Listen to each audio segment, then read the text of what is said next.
Welcome to the Welcome to the sixth webinar of the Environmental Peacebuilding and Transitional Justice webinar series. This project is currently discussing matters relating to conflict, environment, natural resources, peace building, and transitional justice. The objective is to document views and opinions from the Africa region and develop guidelines on the incorporation of environmental and natural resource aspects in transitional justice processes. Thus, this will call for the diverse actors involved in post-conflict societies to adopt environmentally sensitive approaches in their initiatives. My name is Miriam Dangasuk, and I'm one of the project team members. Today, we are going to have a discussion from the West African perspective. In our previous webinars, we got perspectives from the Central African and the Southern African regions, and today we look forward to another engaging discussion. Our panelists are Lekbosi Saro Piakbara, the current president of the Movement for the Survival of the Agony people in Nigeria.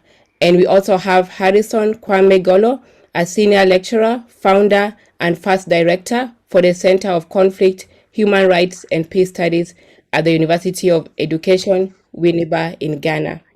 Our moderator today is Munini Mutukum. Please note that the webinar is being recorded.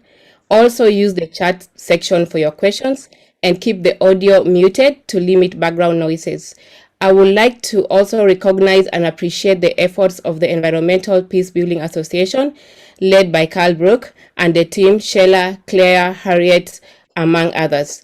I would also like to appreciate the Bosch Alumni Network, led by Sarah Hamel, among others. They have been very supportive from the start of the series. To keep abreast of upcoming webinars, please find the EnPAx the Environmental Peacebuilding event link in the chat section. And at this juncture, I invite Carl, the president of the Environmental Peacebuilding Association, for some remarks. Thank you.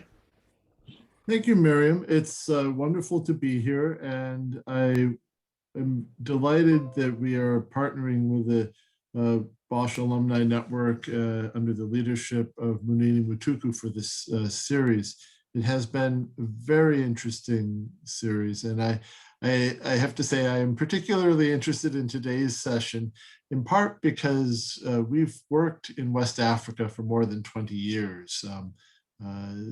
Did some work a long time ago with Mossop and others in the Niger Delta, more than 20 years ago, actually.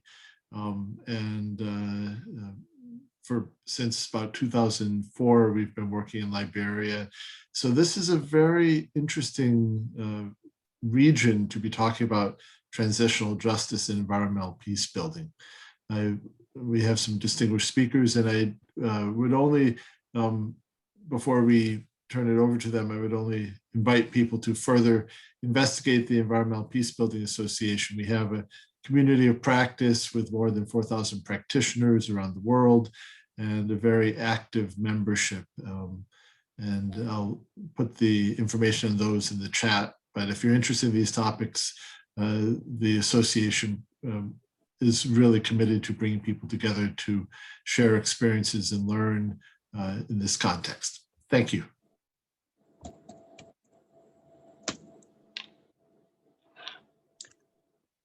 Thank you, Carl, for those remarks, and thank you, Miriam, for the introduction that you've done for us. To start us off, we are going to start with Saro Lekbosi Piakbara, who is going to speak to us in reference to indigenous issues and the issues you're talking about: environment, transitional justice, and peace building. And another interesting thing is that this webinar is actually one of those that is going to look at indigenous issues, and it's going to look at the blue economy, which are interesting perspectives when we start discussing transitional justice issues. So Saro is the current president of the Movement for the Survival of the Ogoni People, the MOSOP, representing the interests of the indigenous Ogoni people in Nigeria's Niger Delta. As an international advocacy officer, he has led the movement in negotiations on the Rio Conventions, particularly the Convention on Biodiversity and the United Nations Framework Convention on Climate Change. He has been involved in designing and implementing policies and programs focused on restoring biodiversity and mitigating the impacts of climate change. He is the Indigenous Peoples Observer for Africa on the Strategic Climate Fund, Trust Fund Committee on the Scaling Up Renewable Energy Program, subcommittee of the Climate Investment Fund, where he coordinates a network of Indigenous peoples, organizations, and communities active in Africa and engaging with the Climate Investment Fund, particularly from Kenya, Burkina Faso, Tanzania, Ethiopia, the DR Congo, Mali, Botswana, South Africa, amongst other countries within the region. Mr. Piagbara has about 15 years of experience and serves in several boards of several organizations, including the International Network on Economic, Social, and Cultural Rights, and also the United Nations Volunteer Fund for Indigenous Peoples. Bwana Saro, it's your moment. Take the floor. Thank you for being with us, and thank you for the sharing that you're going to give. You're welcome. Well, thank you, Munini, and thank you for the rest of you for putting me onto this panel.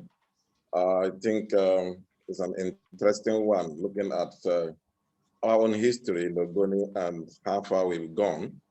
Also, thank you for the generous introduction. I think I need not talk about what I do again, because already you said it all. But I just have to say that I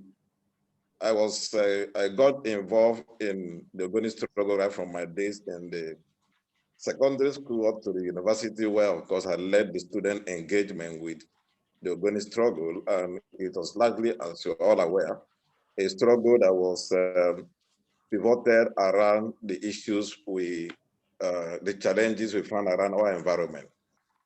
As you recall, Ogoni is an indigenous community in Nigeria, and of course, land and the environment is very, very important for our livelihoods and our sustainability in our area. So there's a common saying in Ogoni that when you destroy the land, you destroy the Ogoni man, because our entire spirituality, our livelihood is tied to the land, and whenever anything goes wrong with the land, it is generally believed in our area that when something goes wrong with the land, then definitely human beings are going to be affected. So there are, in time past, there are certain things you need to do to appease the gods, because there are certain ceremonies we do which people see today to be worshiping of the land. Before our farming season, we do certain things to appease the land for fertility and all that, and for harvest time, we do the same thing. So that was the setting in which Ogoni was before, of course, we started dealing with the challenges of environment that you see. The Ogoni situation, of course, is not different, too much different from other resource-bearing areas across West Africa. Of course, we are familiar with the conflict diamond situation in Sierra Leone and Liberia and some other parts of West Africa, where, of course, crises over natural resources or natural resources influence some of the crises we've seen in some of those countries across Africa. In the case of the Ogoni people, of course, our challenge had been that, as I said, we have our own way of life, as a spirituality, social, and economic that tie with our land. In fact, there are certain areas in our area before they don't even talk, because it is believed that the souls of human beings are there in the animals and the trees. So you don't just cut off any tree you see, or just kill any animals you see. They believe that the human being have his totem within the animal or within the tree. So that is sort of understanding we had, and that is understanding we have about environment, the trees, the animals, and all that. But something happened along the line, which of course relates to the issue of natural resource extraction when oil was discovered in Ogoni land in the 50s. And over the years, particularly because an indigenous community, a small community that doesn't have the sort of power in terms of the power relation within the country, was quite poor. So our exploration took place, began in 1950s. And over time, what we saw was that the entire environment in the area had been destroyed. Destroyed in a way that, of course, livelihoods are affected. The way we relate with our rivers, relate with our forests, were also affected because forests were cut down rivers destroyed, polluted, and all that. So I think if you tell the Ogoni man that somebody is being beaten up somewhere, it doesn't strike much.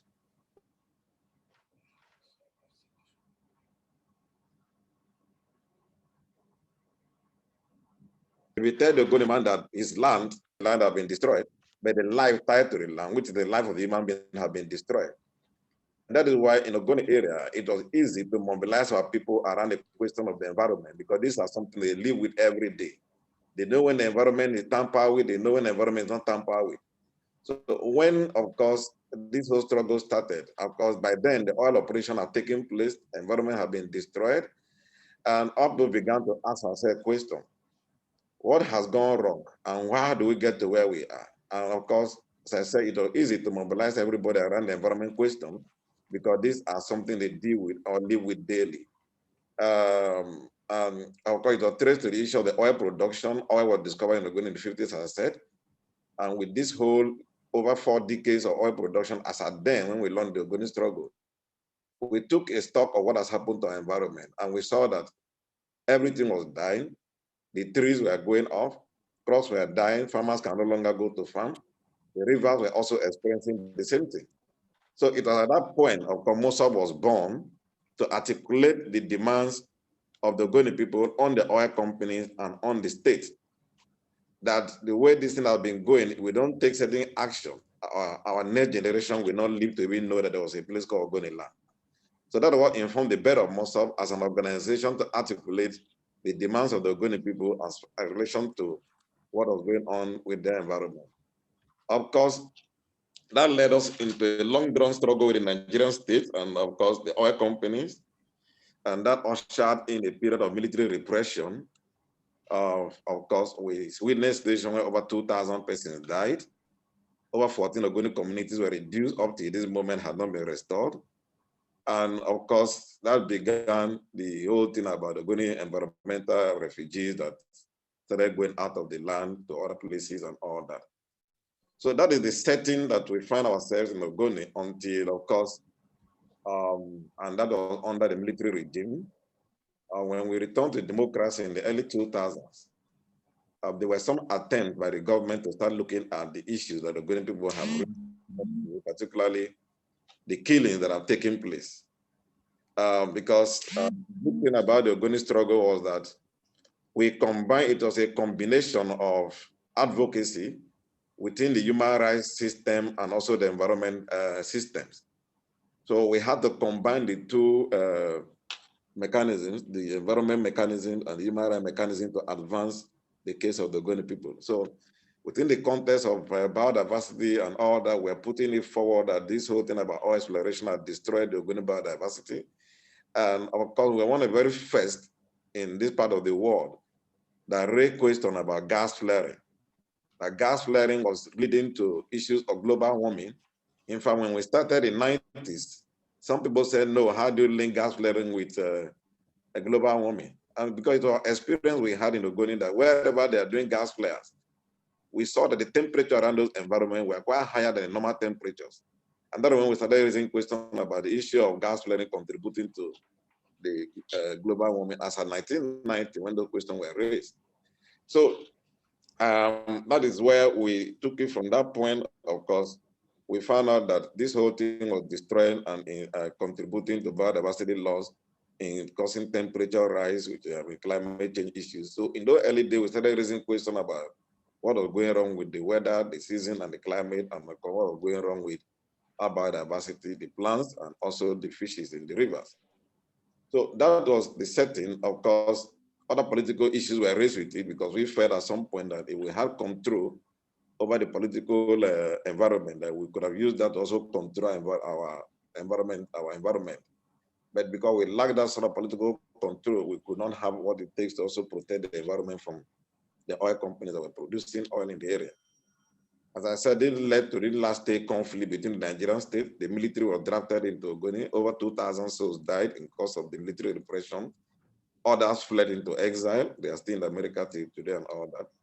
So when we returned to civil rule in 2000, 1999, 2000, the issue of looking back at Ogoni and how do we redress this whole thing has happened to Ogoni people and all that began. Though discourse began with the new government that took place in 1999.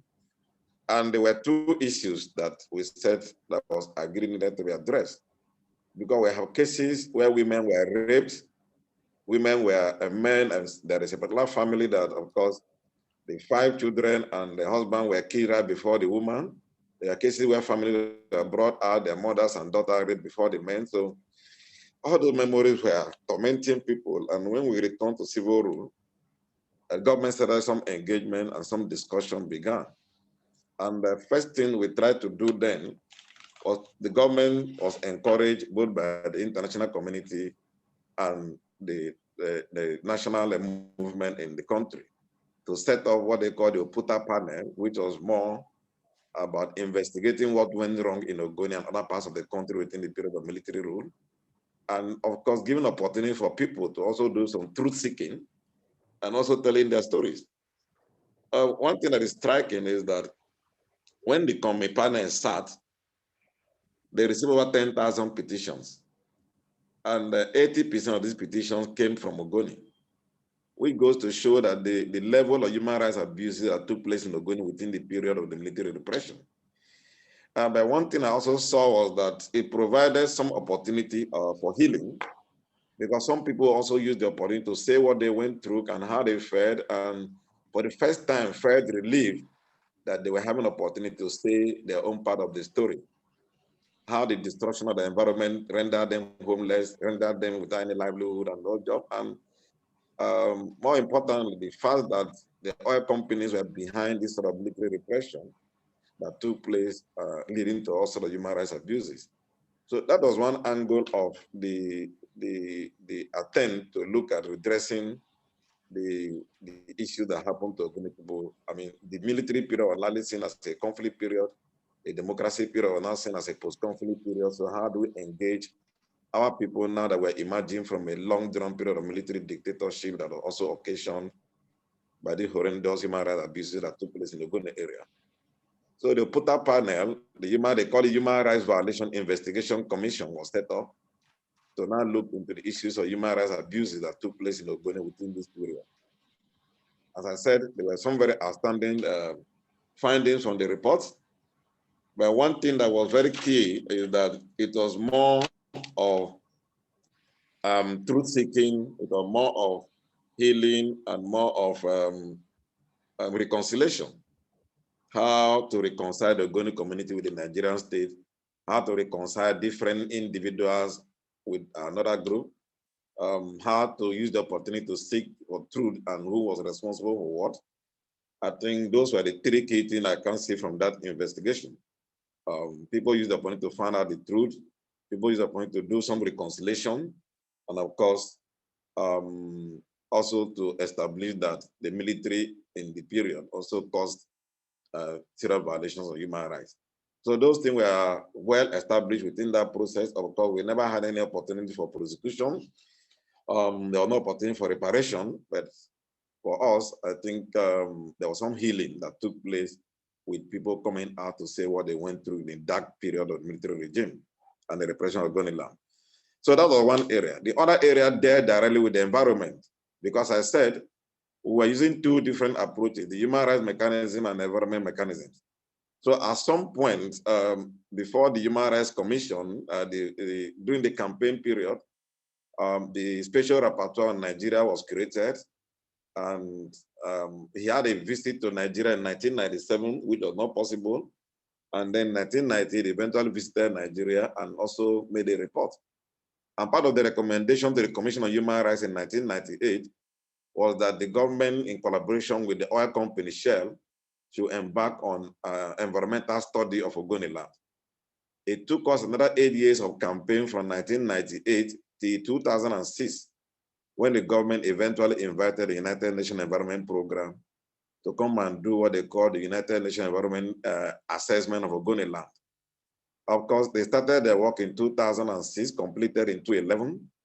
And the findings of the report were quite startling, because far beyond our own expectation or imagination, we didn't even know that our water had been polluted to the point that mercury found in Ogoni water, or benzene found in Ogoni water was 1,000 times more than the national average and 900 times more than the World Health Standard.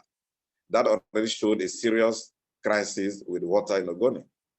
But the beauty of it all is that as the report was released, we had to now find different ways of engaging the state to get the environment in Ogoni area clean by remediation as part of the process of healing, because we said that the process of healing cannot be completed until the Ogoni environment is remediated. So what has happened so far is that the government has actually, in combination with Shell and the Ogoni community, actually created what they call the hydrocarbon pollution remediation project, which the government commissioned in 2016 to start the remediation of Ogoni land. So that process, as part of the healing, is going on. There are different locations in Ogoni at the moment trying to killing some part of the Ogoni land that was polluted. That process is going on. The one thing we also said is you cannot get environmental restoration, remediation, rehabilitation without also combining that with a social, economic restoration. So the whole question about livelihood has also come into play at the moment. Because if you restore the environment without a clear socioeconomic restoration of the people, then that can never be an effective environmental restoration. So the discussion is going on, how do you adequately deal with the issue of socioeconomic restoration, knowing that people's livelihood have been lost in the course of this whole period, housing has been destroyed and all that. So that discussion is going on at the moment. And of course, as I said, the environmental remediation process is going on, even though slow, but some communities and some spots have been cleaned. So those two processes are going on at the moment. And for us, it's still something that we need to push hard to make sure that the thing is there with. At this point, of course, people are beginning to ask questions whether has this eventually restored, addressed the issue of justice to the Ogoni people. In some parts, because there were different questions raised in the Ogoni struggle. On the environmental question, of course, as I said, environmental restoration and remediation process is on at the moment, even though slow. So at some point, people feel that we are getting some fair deal in terms of addressing the environment question. But the larger political and economic issues are still not yet attended to. So we feel that as part of the process of moving forward, that whole thing needs to be put together, because you cannot get a proper environmental remediation and restoration without a concomitant social economic restoration. So that is the few sharing that I can presently look at this point. I think that the process of transitional justice, looking at what happens after post-conflict and the way it is in Ogoni today, the process is still going on. It's not complete. Rehabilitation environment is going on. We've not really had the process of national healing that we thought should have gone on, because there are different components of it that we need to do to also ensure a proper national healing of the Ogoni people and others that have been involved in this long-drawn conflict in the Ogoni area. So I think I will stop at this point and perhaps get your comments and your questions. Thank you. Thank you very much, Sarah, for that presentation. Thank you for those points you have raised. Interesting, the spirituality of the people and their connection to the land and the waters, a very interesting concept that comes up. We've heard about the other issues that are going on within the region, the issue of conflict diamonds. We've also heard about beliefs and practices, indigenous beliefs and practices of the people that have been disregarded, especially by the multinational company that has been involved. Discovery of oil that led to the destruction of the environment, military involvement, and we have seen quite a number of discussions going on the militarization of natural resources within the continent. Killing of activists, the environmental activists and the human rights activists. Combination of a human rights regime and then environmental rights regime. And that tells us that both regimes cannot work separate. If we look at the African Charter on Human and People's Rights, talks about the environment and the health of the people. That means that both of them are joined at the hip, and you can't talk about one without the other. Thank you for bringing that in. You brought in the issue of global warming, which we continue to discuss even today. Issues of climate change. You've mentioned conflicts between the state and the community because of the access, the use, and the ownership of natural resources that are actually in the territories of the peoples. Human rights violations related to the disputes on natural resources. We have heard about gender-based violence, amongst other human rights violations that happen because there are disputes related to natural resources between the state and the communities. You've brought in the concept of dealing with the past, which we all know has 4 pillars, and you've talked about the truth seeking, you've talked about reconciliation, and establishing the violations that took place. Though there were no opportunities for reparations, but you've talked about the opportunity that the people got to actually speak about what was going on and to get that platform to be able to engage the nation to understand their story. Environmental assessment of the Agony people that was done by institutions that the UNDP. You've talked about the remediation project and also the livelihoods and the need for economic restoration. It is true that unless we undertake economic restoration, then we go back to the damage of the very environment that we are trying to restore. Thank you so much, Saro, for that presentation. For those who have just joined us, that was Saro Piagbara from the Ogoni People's Movement in Western Africa, that is specifically Nigeria. And he was sharing with us the challenges and the successes that the Ogoni people have seen in the efforts towards environmental peace building and environmental justice amongst the people and against the multinational companies and the state that has violated the rights of the people. So next, we are going to hear from Harrison Kwame Golo. He's currently a senior lecturer with extensive experience in research. He is a founding and first director at the Center for Conflict, Human Rights and Peace Studies, University of Education in Winneba, Ghana. Golo was a co-investigator for a 2005 UNESCO Small Grant Research Project and is currently a co-investigator of a 5-year United Kingdom Research and Innovation One Ocean Hub project, as well as a visiting and part-time lecturer at the African Center of Excellence in Coastal Resilience and Department of Sociology and Anthropology at the University of Cape Coast in Ghana. Harrison holds a postgraduate degree in human rights practice, as well as development studies from the University of Gothenburg in Sweden, Roehampton in the UK, and Tromsø in Norway, and International Institute for Social Studies. Harrison also holds a PhD in international development with a human rights concentration from the University of Vienna in Austria. Harrison, it's your moment. Kindly share with us. Harrison? The floor is yours.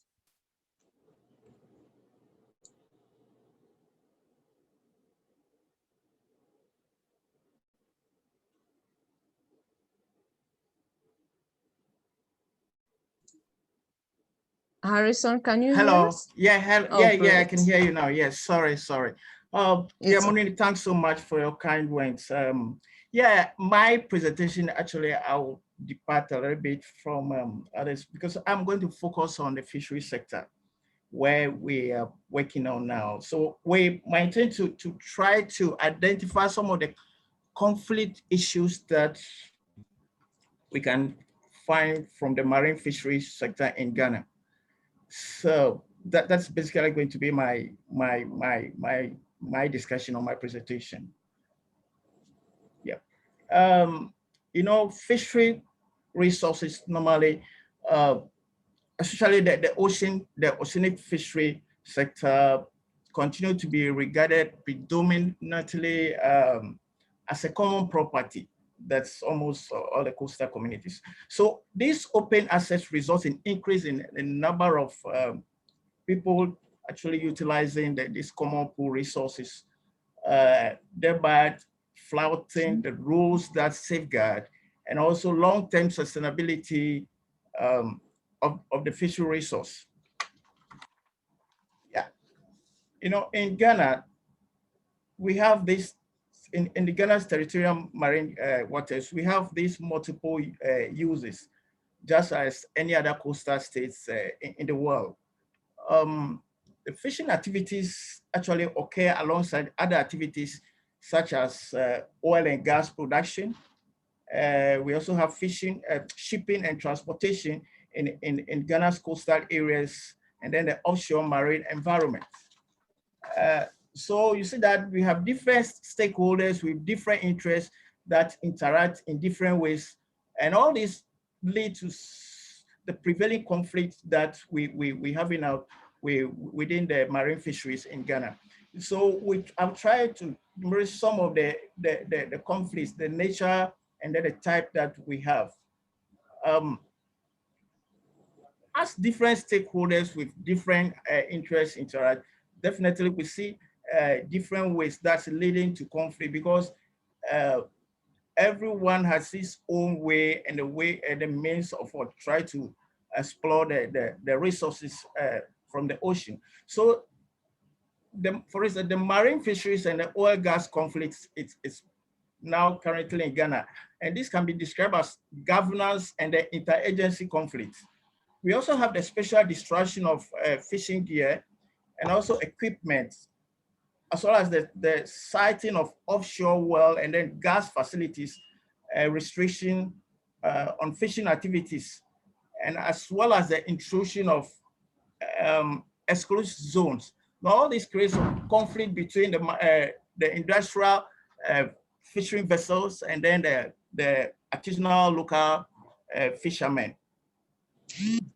Aside that, we also have the laws and other regulatory frameworks that exist in Ghana, which try to regulate the marine activities, including the fishing at sea and also offshore oil and then the gas production activities. All this also produce some kind of conflict now between the government, the fisher folks, as well as the workers of these oil companies. But then the challenge that we're facing is the enforcement. Effective enforcement and the compliance by operators also give rise to a lot of conflicts among these different actors. Now, what are we experiencing now? Now, Ghana, we are experiencing a decline in the fish catch. This has been accompanied by a significant increase in fishing efforts. So what is happening that people are resort to illegal, unregulated, and unreported fishing method, as well as lack of effective center governance. Right. This is basically one of the challenges that is the fishery sector is bringing.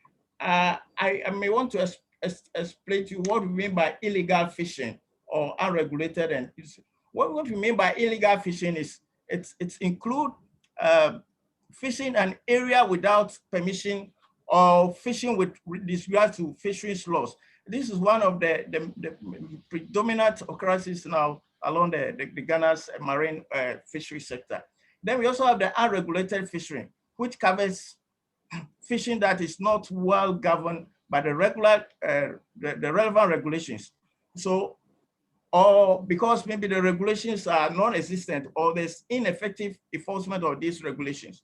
So the unreported is those that occur which people normally turn a blind side on and they fail to report. There was a research currently by one of our professors where we got to know that most of these Chinese fishing vessels, they have their type of fish that they want, depends on the size. So after the fishing, right, after their catch, what they do is that they take the sizes that they want and then return the rest to the sea. And then all these are dead fish. So what is happening that it's tend to poison the sea and also some of the the living or the other fish or diversity that around there. And this is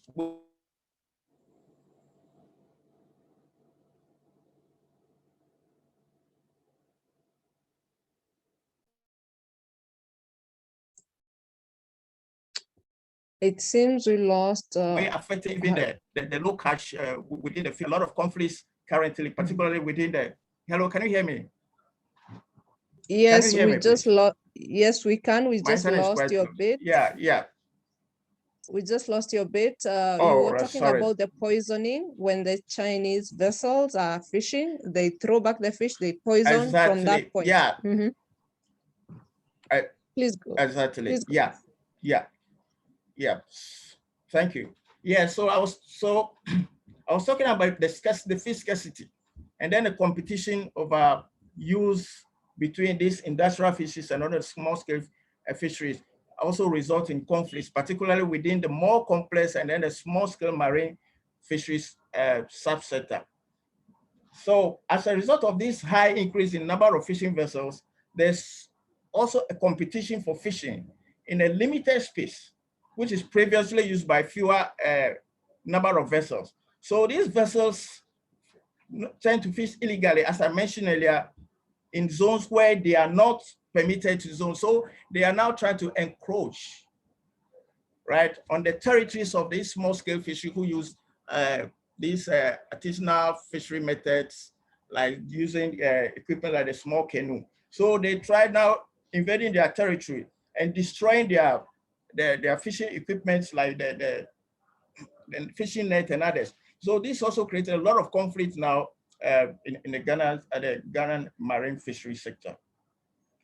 So apart from that, apart from destroying their fishing nets and others, they also try to compete for space in terms of berthing, loading, and also offloading at landing sites.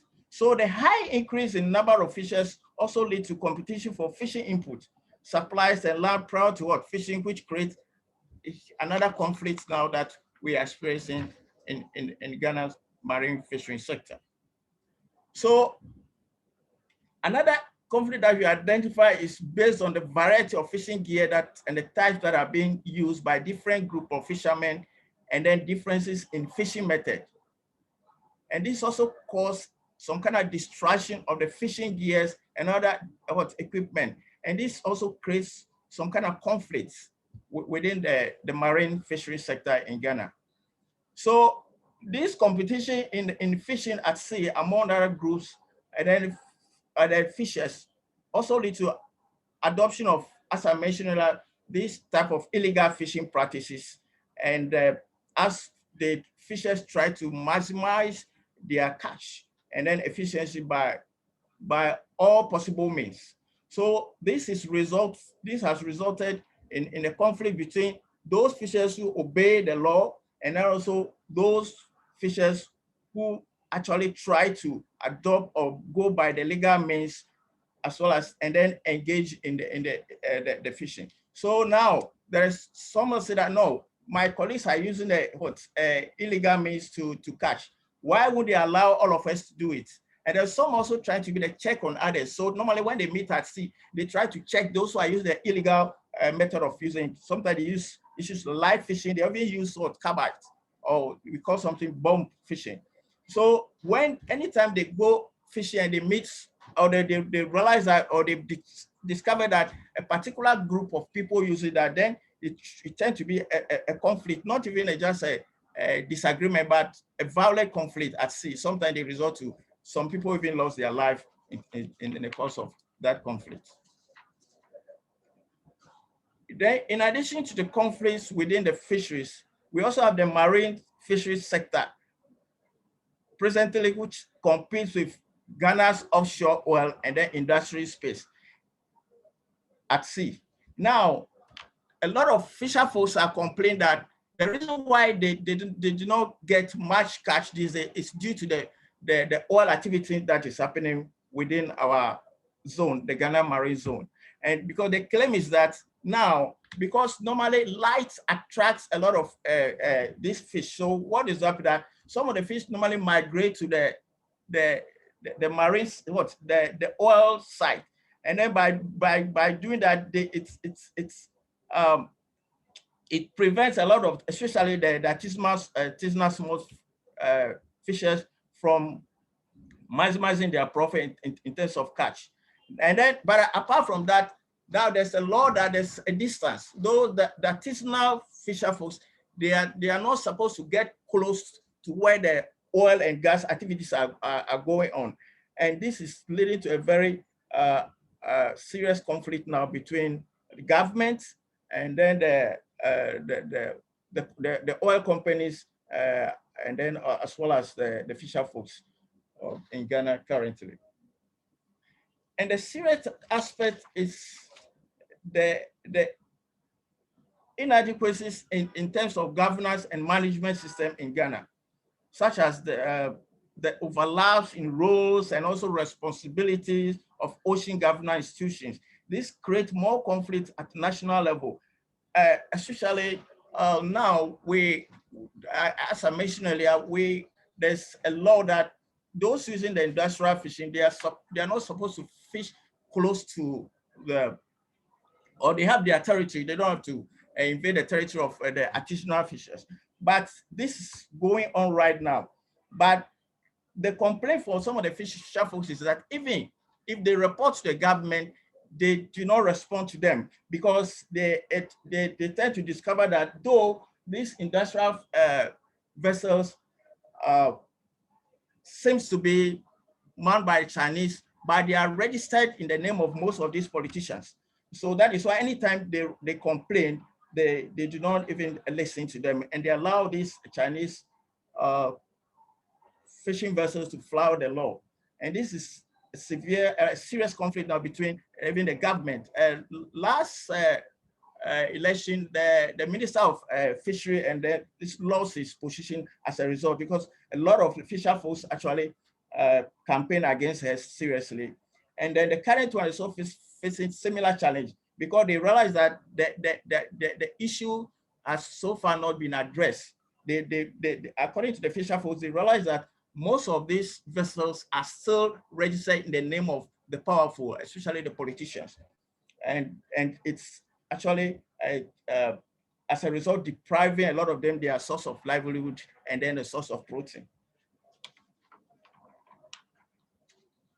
Yeah, in a nutshell, the conflict within the marine fisheries in Ghana, summary can be seen as between the government, the marine fisheries, artisanal fisheries, and also the gas and then the oil companies. Yeah, thank you. Any question or comments? I'm ready to give more. Thank you very much. Yeah.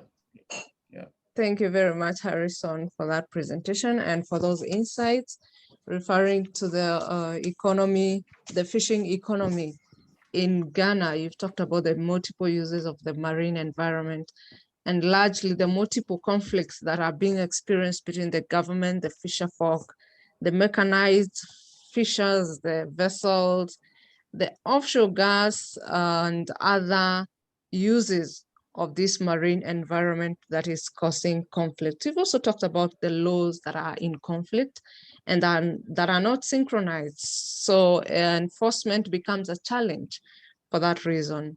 We talked about the declining resources within the marine environment because of the waste in the fishing resource. Poisoning of the sea, competition between the small scale and large scale. And also you've talked about competition between the fishing activities and the oil activities that are going on. We've heard about the challenges of governance and the law, and the encroaching of vessels in areas where they're not supposed to be encroaching, because that is for the local fishermen. Thank you so much, Harrison, for that sharing. And now it's time for the questions. And as we wait for more questions, allow me to ask the questions that have come in so far. For the first question is, does the African justice system adequately address the marine environment as it relates to natural resources? And as you've talked about the fishing and other natural resources within the environment, the marine environment, does the African justice system, actually address that adequately? The other question is about dumping of toxic wastes. We have had cases about the dumping of toxic wastes within the marine environment in the Western African region. How does that affect the activities, and how does that affect justice? Is there any justice being sought in reference to that? Another question is to Sarah. He talked about national healing. What does national healing of the Ogoni people and the nation look like? How do the Ogoni people envision that to look like? You also talked about remediation. And the question is, what other restoration methods are being used other than remediation? And the other question is, have the communities and the people been involved in the planning of this remediation and restoration efforts that you talked about?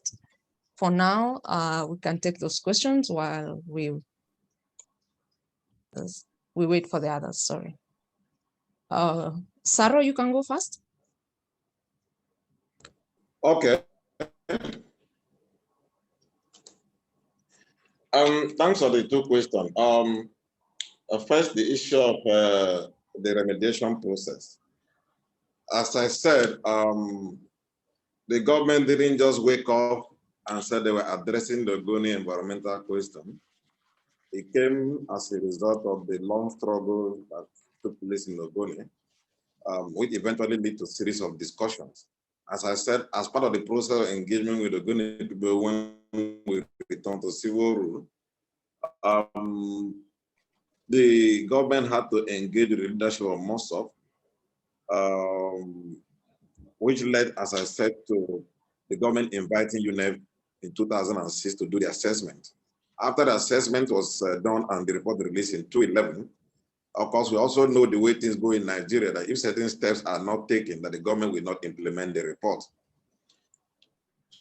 So by December 10, 2013, we mobilized to the road. One of the largest protests of December, International Human Rights Day, 10th of December 2013. And after that protest, the government had us to now invite us for dialogue. So between April 2014 to December 2014, there were a series of meetings in Abuja, Nigeria, and Geneva, because UNEP had to facilitate some of those meetings in Geneva between the Fed and the Ogoni community. At the end of the day, we agreed on this structure. So the structure as this today we have is, I can tell that the Ogoni people are represented on the governance structure because we had a governing council overseeing the remediation project, and the governing council, we have a representative of the Ogoni community. We have the federal government represented by the Federal Minister of Environment, and then you have Shell, and they have civil society at that governance level. At the community level, we also have another committee we call the, it is called the Committee for Information and Action, CRAC, it's called CRAC, which is at the community level, and Ogoni has 6 kingdoms. And MOSOP was the group that nominated the 6 people on the CRAC, which are purely the community at the local level to interfere directly with the communities. So in terms of drawing the plan of remediation and all that, the community is involved because of their representation on the governing council. Another innovation was that we also have what they call the Ogoni Trust Fund. The Ogoni Trust Fund is where the contribution from the oil industry and the government is being put into for the purpose of the cleanup. The government made the oil company, the oil industry made a pledge of $1 billion for the first 5 years of the cleanup process. It is estimated that the cost is going to be far more than that because UNEP report says it's going to take a 30-year for remediation and proper restoration of the Ogoni environment. So the first phase of the process now is a remediation process where they have to clean the environment first. After the cleaning, then the process of restoration, particularly of plants and animals, will now take place after the remediation process has been concluded.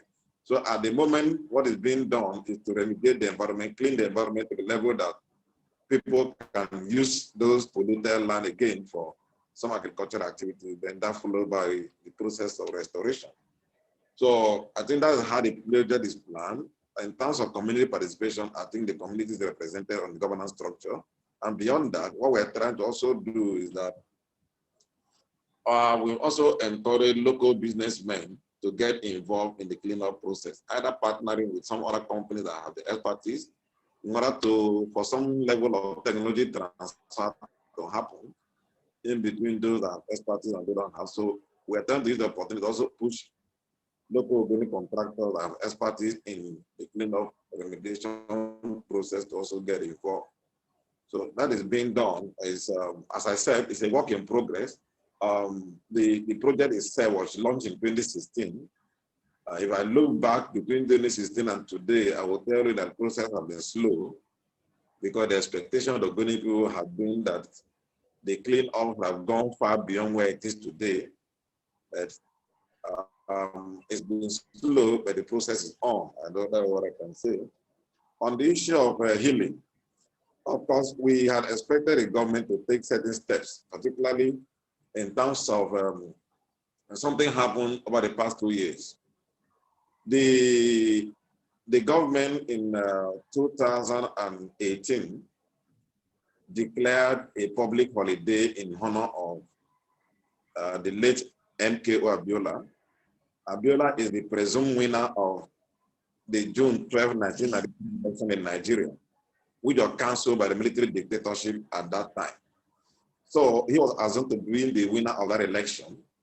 Of course, he declared himself president at some point when the military refused to hand over to him, and he was arrested and detained. He was in detention.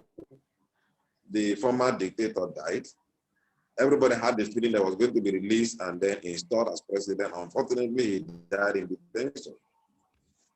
So what the government, he is from the Yoruba ethnic group, which is a majority group in Nigeria. So in 2018, the government finally, as part of the healing for Yoruba people, announced a holiday in his honor, which is now called the Democracy Day, and mentioned and named the National Stadium after him. So for the Ogoni people, they expected something like an apology from the Nigerian state, particularly from the oil company, on what has happened in the past against the Ogoni people, particularly during the military repression, where, as I said, over 2,000 people were killed in lost, communities destroyed. So we expect measure of apology from the Nigerian state and oil industry. Two, the second thing we expect us at today, when they are doing the sort of remembrance they are doing for that the rest of them who died should also be remembered, either to a national monument name in their honor, something like that. And second, the third thing they're going to expect is there should be a national program targeted at restoring the socio-economic situation of the Ogoni people. I think that is where part of the most paramount thing that the Ogoni people expect from the government. So these are the three things that our people look up to: full-scale socio-economic restoration, but for what wrong was done against the Ogoni people, looking at Ken Saro and the numerous contributions he has made to both national development and particularly when it comes to issue of environment, because before the Ogoni struggle, the environment issue in Nigeria was not an issue in Nigeria. It was the Ogoni struggle that made the Nigerian government for the first time to start addressing the environment as a core issue to deal with. Before we started the Ogoni struggle, there was nothing called the Federal Ministry of Environment. The Ogoni struggle that led to putting in place the Ministry of Environment today.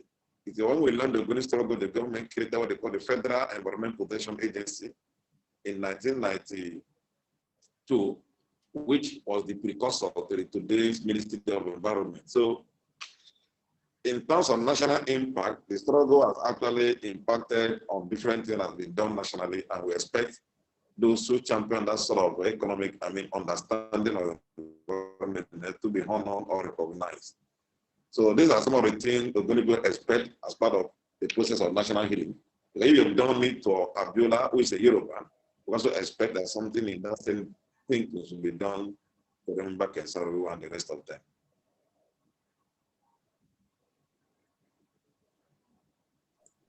Thank you very much, Sarah, for those points. Harrison? Yeah. Okay. Can you just remind me the question again, please? The question was, the pollution of the sea, right? Okay, there was a question that said, does the African justice system adequately address the marine environment as it relates to the natural resources? those of fishing, amongst others. And the other question was about the dumping of toxic wastes. There has been cases reported about dumping of toxic wastes within the marine environment in Western Africa. How does that affect the activities? And secondly, how does justice against such actions look like? Yeah, thank you very much. First, let me start from the first one, which talk about the pollution. Yeah, most of these pollutions, though we can say that they are coming from the various parts of the country, but we also got to know that a lot of them, as you mentioned, happen at high sea, where some of these toxic and all these things are being actually thrown into the sea and then affecting biodiversity and then in the ocean. But then, such issues are normally is a very important, though the EPA of Ghana tried to report this at international level, but still nothing has been done. And also we don't have that capacity as a Ghana to serve some kind of surveillance or monitor such issues within our zone and then our marine zone. So it's really a big challenge now actually that the country is grappling with. Because recently there were a lot of offshore, some of these species fish that like the shark and others actually were the dead bodies of these things were washed ashore, and there was there's still now an ongoing investigation to find out what actually was the cause of their death. And then if that is done, as soon as they get a cause, I'm sure they will be able to channel this through the Ministry of Fisheries and then report to the international communities concerned. Yeah, but that is the issue of justice. That should say we don't have the capacity to do that. These days it's always about the powerful, those who can have the resource to do that. But Ghana, we don't have that capacity to pursue justice, or maybe reporting these vessels to International Court of Justice for any remedy. So that is exactly what we are facing now. Thank you, Harrison. The question is, are there available options within the African region? Basically, at the moment, I have no idea, because it's a new area I'm delving into now. But what I do know is that the only thing to do is to report to the various international institutions concerned for redress. Thank you for Harrison for that. Okay. Another question is, this is to Saro. It's not the first time that Shell is being held accountable for or being taken to court for the violations of environmental rights and people's rights, like we have seen in the case of the Agony people. And the question is this a failing option? The other question is, what support would you have liked to see from the African human rights system as you struggled with the Ogoni people's case? Or was there adequate support from the African human rights system? How did that work for you? Two questions. Well, let me answer on the issue of dumping of waste, which was asked. I know that in Nigeria, we had a big waste dump in cocoa in 1988, where people woke up one morning and discovered that their river in cocoa had been this waste that was dumped, and then it was traced to some Italian company, and that led to a national uproar in 1998. It was actually that whole crisis with the dumping of that waste actually generated some sort of environmental campaign that we started having in Nigeria at that time. In 1980 was that first time we woke up and discovered that that environment had been poisoned with that. It's called the cocoa toxic waste dump in 1988. So it was the first time the country was dealing with the issue of waste of that magnitude. Come from Italy and dumped in that sort of environment in Nigeria, which of course also influenced national legislation on the environment. So that was the sort of thing that we saw. In fact, it influenced the entire policy on the dumping of waste and waste management in Nigeria after that discovery was done in 1988. So that is the way the waste thing was done. And I think the Cote d'Ivoire Trafalgar case in the 2000s also was one issue that had to follow the Bamako Convention argument at that time. So I think those have also followed the Bamako Convention that was actually influenced by what happened in cocoa and other areas in the West African region. So I think the issue of waste and the dumping of waste have been something that people have been following up with in this part of the world. On the issue of African Charter, the African Human Rights Mechanism, the truth is that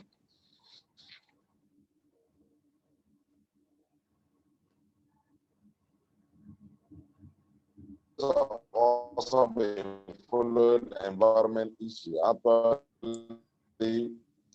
Sarah, we are losing you. Follow that within the context of Article 24 of the African Charter.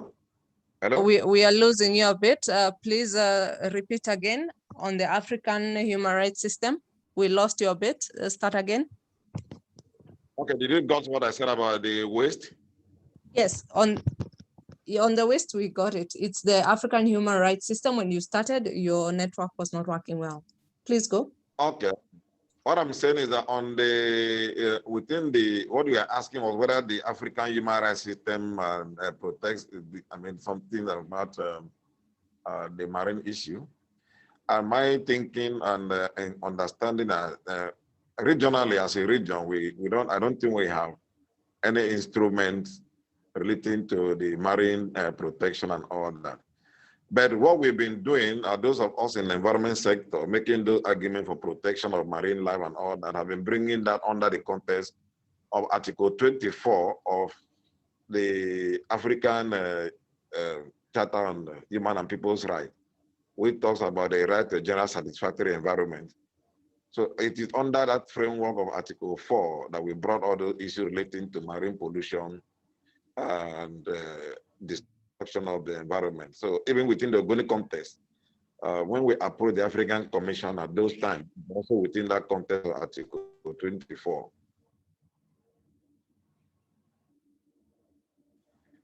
And we had some of the concluding observation and recommendation coming from the African Commission. First time, of course, establish a nexus between the whole question of oil exploration in Ogoni land and the violence. Because it also recognized that in fact, the report says that the concluding observation in 2001 African Commission report says that the Nigerian government gave the oil company Shell the green light to operate and destroy the Ogoni environment. That is what the report says, that the Nigerian government gave Shell the green light to operate and destroy the Ogoni environment. And within that process of their operation, the military was using militarization of resource extraction, which led to the killing. In fact, in that report for the first time, they talk about issue of housing. They talk about the destruction of food. They linked, for the first time, the issue of the military repression. They link it to the issue of destruction of right to food, right to adequate housing, and I think right to education. So in that respect, I think the commission came out with those sort of concluding observation and recommendation. The challenge had also been how to enforce some of these things at the national level, and that is where we have some weakness with the African human rights system. And that was the thing that we felt that the African court can address. At the moment, we also know the challenge with the African court, which of course needed to be addressed and there with some of those things to be handled.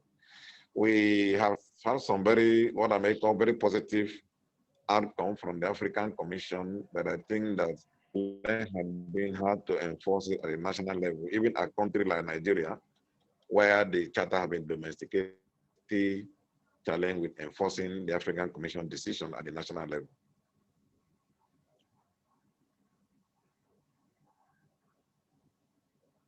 Hello?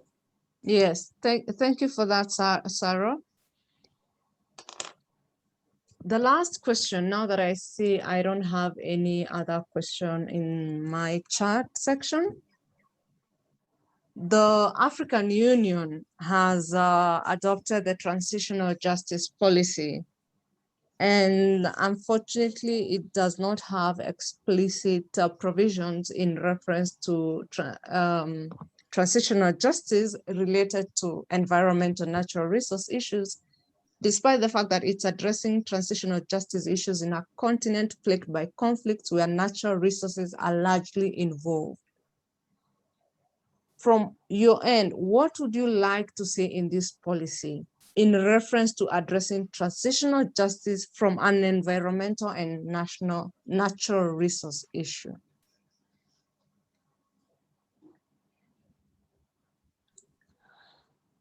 Well, from my own point, there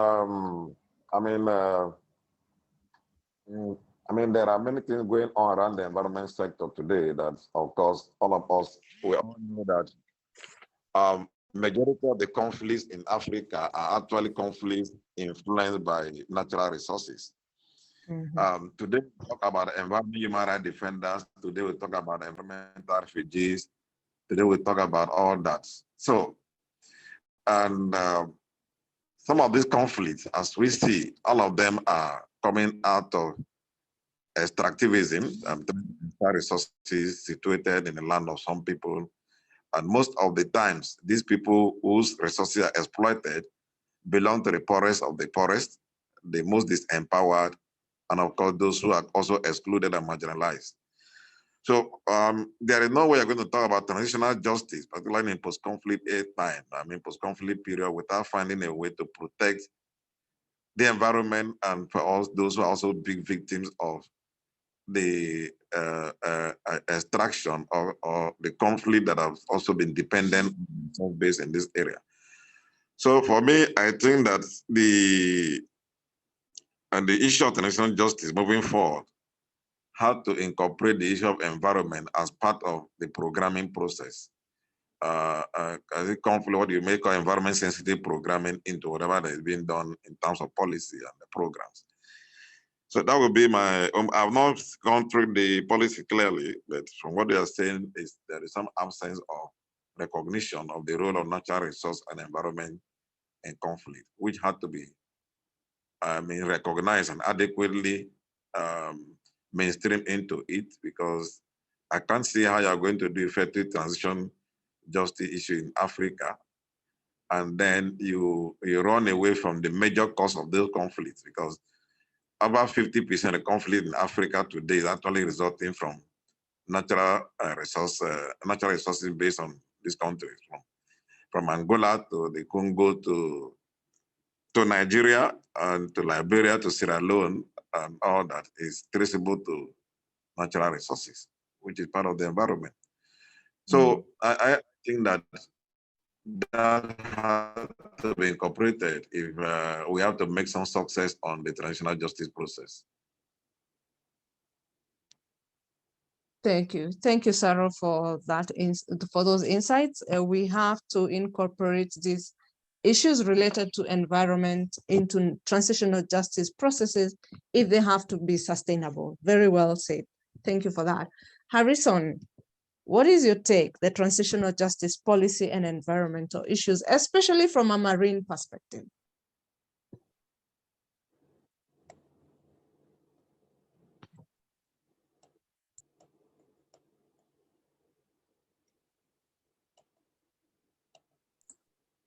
Harrison, can you hear us? Hello. Yes. Hello. Yeah. Sorry. Yes, Yeah. we can hear you. Yeah. What I said, I think to some extent I agree with the last speaker. So, the problem the Africans face generally, it's when it comes to policy formulation or lawmaking, we are very good at that, but implementation is always our challenge. Now, you may see some of this is, some of our policies and all this, but when it comes to implementation, then we try to be a little bit lackadaisical on it. Yeah. So fine, maybe you may see some of this in some of our African justice system, but the question is, are they really being implemented? That's Thank you. The question of implementation and the question of having these policies and laws, but then they're not being given the attention that they need. Thank you so much to our panelists for the day. Today we have heard about the question of the indigenous peoples. Of course, Africans are indigenous to Africa, but as you know, the African Commission on Human and People's Rights has given certain characteristics that actually pick out indigenous people.